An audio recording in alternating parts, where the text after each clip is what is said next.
Et le Colisée est effondré. Sur place à Rome, Renaud Bernard, Karine Guillaume. Et oui, c'est une bactérie bien mystérieuse qui ronge le Colisée depuis bientôt 40 ans. Bactérie qui fut répandue accidentellement lors du tournage d'un film en 1972, La Fureur du Dragon. Et oui, c'est à cet endroit précis, il y a 40 ans, contre ce mur, que le malheureux Bruce Lee va répandre accidentellement les bactéries contenues dans la touffe de poils de Chuck Norris. Nous avons retrouvé pour vous la scène du film où se déroule l'accident majeur bactériologique, comme on l'appelle dans les milieux scientifiques. Donc là, le poil va se retrouver alors à l'état volatile, presque gazeux, et se répandre dans l'écosystème, accomplissant alors son travail de mort.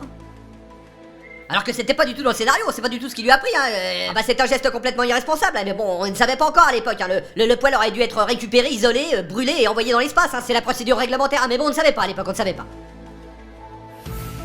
Et donc la cellule du poil va alors se multiplier, coloniser, péter la gueule littéralement d'absolument tout organisme, bactéries, parasites, virus, toxines, végétales, minérales, tout.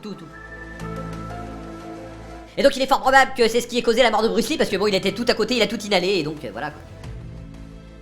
Facteur aggravant, la fantastique vibration engendrée par la chute de Chuck Norris, une vibration cosmique que les sismographes continuent de ressentir plus de 40 ans après. Nous avons retrouvé pour vous la scène de la petite balayette apparemment anodine. Mais c'était ignorer la densité volumétrique de Chuck Norris, qui est proche de celle d'une planète, comme tout le monde le sait. Donc voilà, petite balayette donc.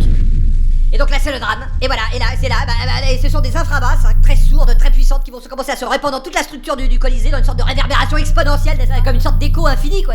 Alors évidemment à l'extérieur c'est un petit peu la consternation qui règne, les consignes de sécurité n'ont pas été respectées évidemment. Et oui, phénomène qui a fragilisé tout l'édifice, phénomène qui pourrait expliquer d'autres événements, notamment lorsqu'on sait que Chuck Norris était allé faire caca dans le World Trade Center le 10 septembre, la veille du drame. Et direction la Grèce maintenant avec, je vous le disais, la dette à front renversé. Athènes va-t-elle réclamer à l'Allemagne